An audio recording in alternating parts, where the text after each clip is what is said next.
of Upgrade My Downgrade, we'll be starting the bathroom renovations in our 1970s 4-level split. One of my favorite things about renovating old houses is finding the architectural gems that they contain. For instance, this bathroom. It is a beautiful hallway, 2 feet wide, just wide enough to walk through. Awesome.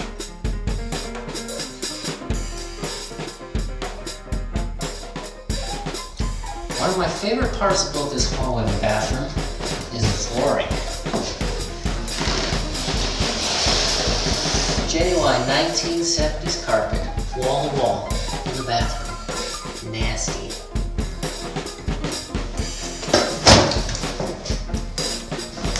So, what we've got here is a tiny bathroom. This is the ensuite to the mentioned there. Over here,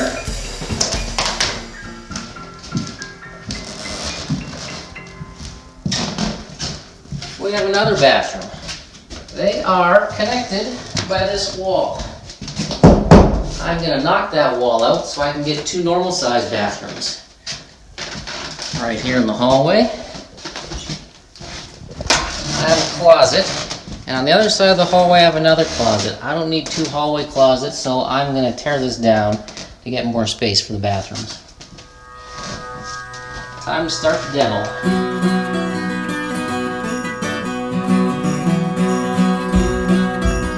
I want to show you here the original layout of the bathroom. Right here you've got the ensuite, which was basically like a hallway. You've got your 2-foot walkway that leads to the toilet at the end, and then this massive vanity with 1 tiny sink in the center. Not very practical. You can never fit 2 people in there to use a vanity that size anyways. Then here was the other bathroom that off the hallway. So this is the door from the hallway.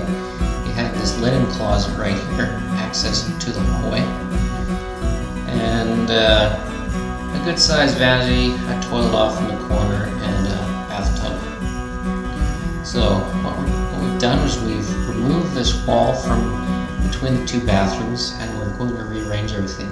We've also taken out this linen closet because the hallway already has a linen closet, the second one.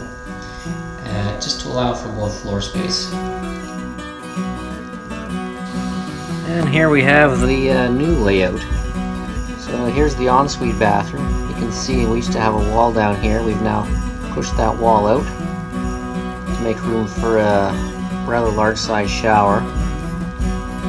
We've just got a small vanity, enough for brushing your teeth or whatever.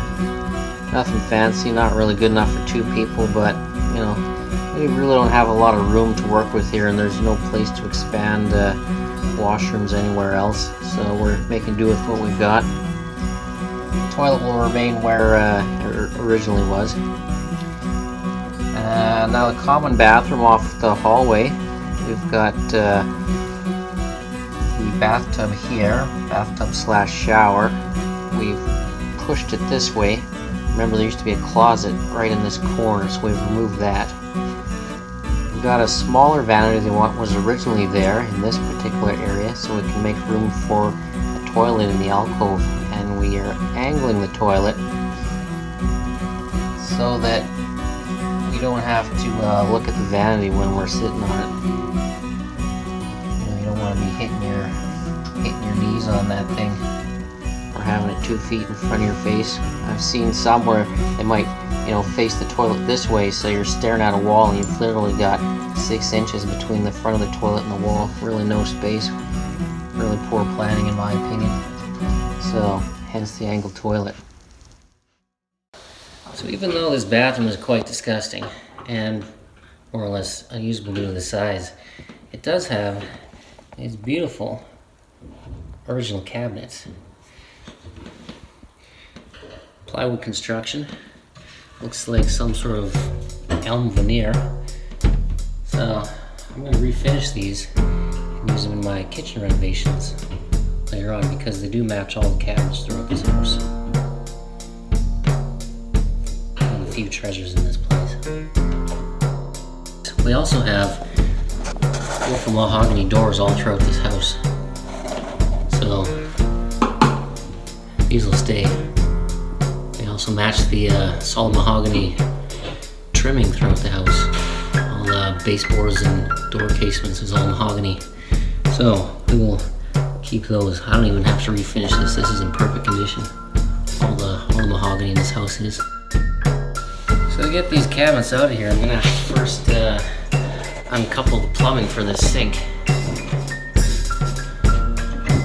I'm not really gonna reuse that sink. I'm not too into blue porcelain or 1970s whatever faucets. So here I've got the P-trap, so I'm just gonna uncouple this, uncouple these water lines, then we can yank the sink out of there and hopefully take this cabinet out in one piece. So we got the sink and the top taken off of this cabinet in the washroom here. So I'm just gonna try to get the rest of it out in one piece without scratching the cupboard doors, because they're in pretty good condition. Really just a matter of prying this away from the wall. I don't care if I'm going to sink into the wall like this.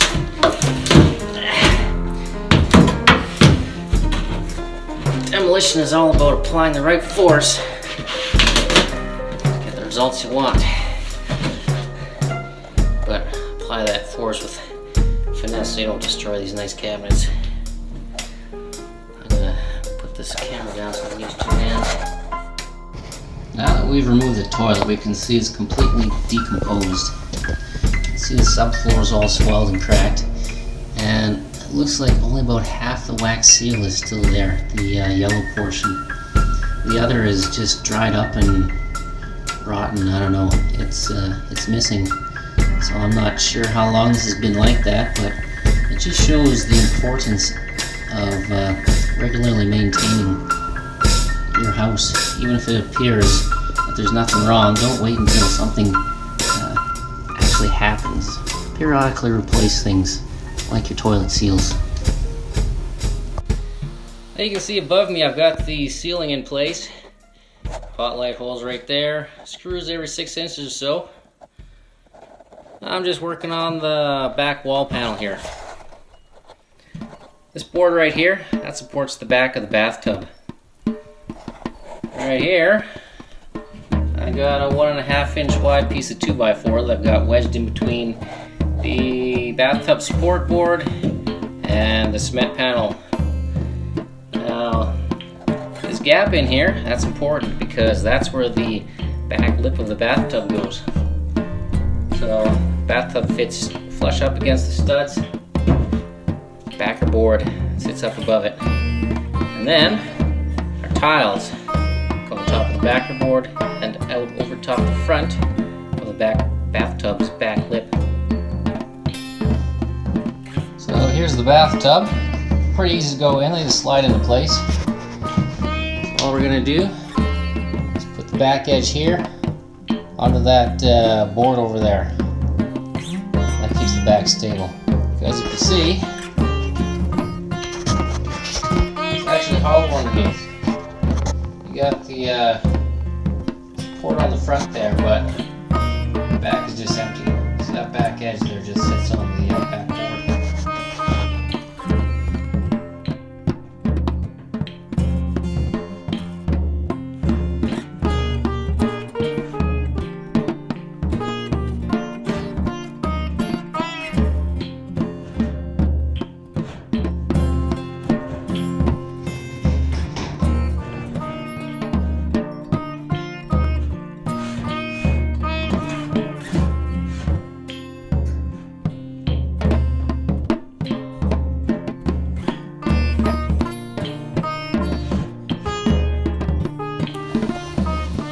We got the cement board up on the walls now.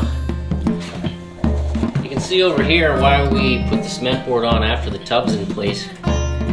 There's no way this bathtub would fit in place. It'd be the hole for it would be about 1 inch too small. Bathtubs usually come with metal clips. At least these steel porcelain tubs have metal clips that kind of clip it to the studs.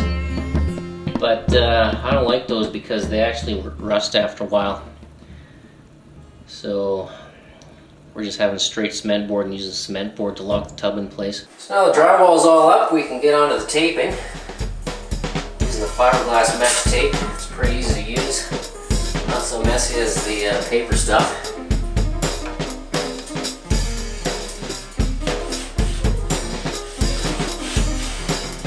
Basically just stick that stuff on, bridge the gaps, try to get an equal spacing on both sides of the drywall.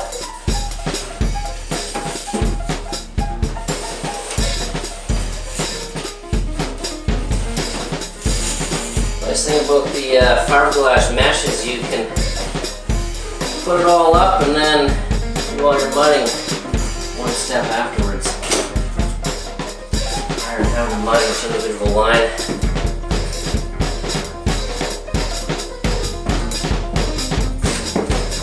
If you got big gaps like this, you can always put two pieces on.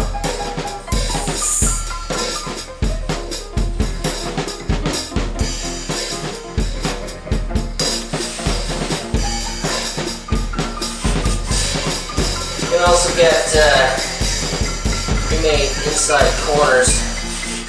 They've got a metal strip on the inside. Makes things a little easier. I don't really find the corners to be that big of a deal though. The only time I ever really use the metal corners is on outside corners, just because they have to take a lot more wear. Mudding's a bit of a art. You want to use a good quality mud. The cheap stuff really shrinks a lot when it dries. There's not a lot of actual filler in there, so use some good mud. And you want to put it on nice and level.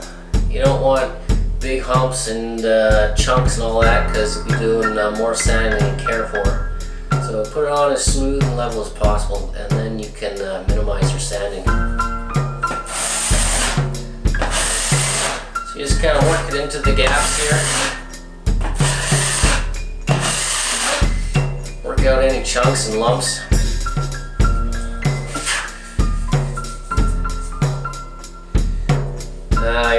You're going to want to do about 2 or 3 coats. Your first coat just kind of fills everything. See, I got some lumps in there just because it's a bit of an old tub. So because I want to do the least amount of sanding possible, I'm just going to use the old trowel here and just kind of knock the lumps off the corners and whatnot. And then we can go on with the finishing coats of the putty.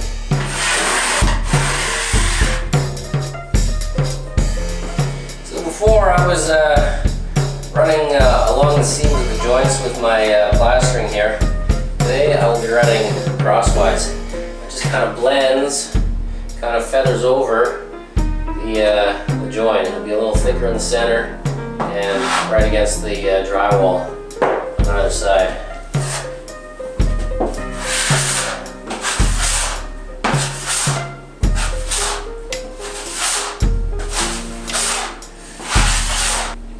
So you can see every time I do a coat, the actual plaster gets a little wider. That allows for a nice smooth feather.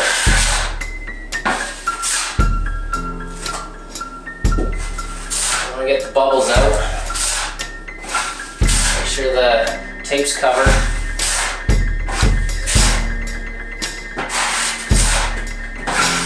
And for this I'm still using the heavy drywall compound.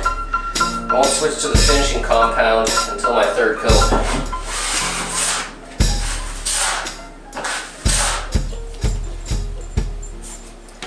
That's it for today's episode. Thanks for watching. Just remember, if you like this, subscribe, give us a thumbs up, and check us out next time when I'll be taking you through the tiling of the bathroom. See you around.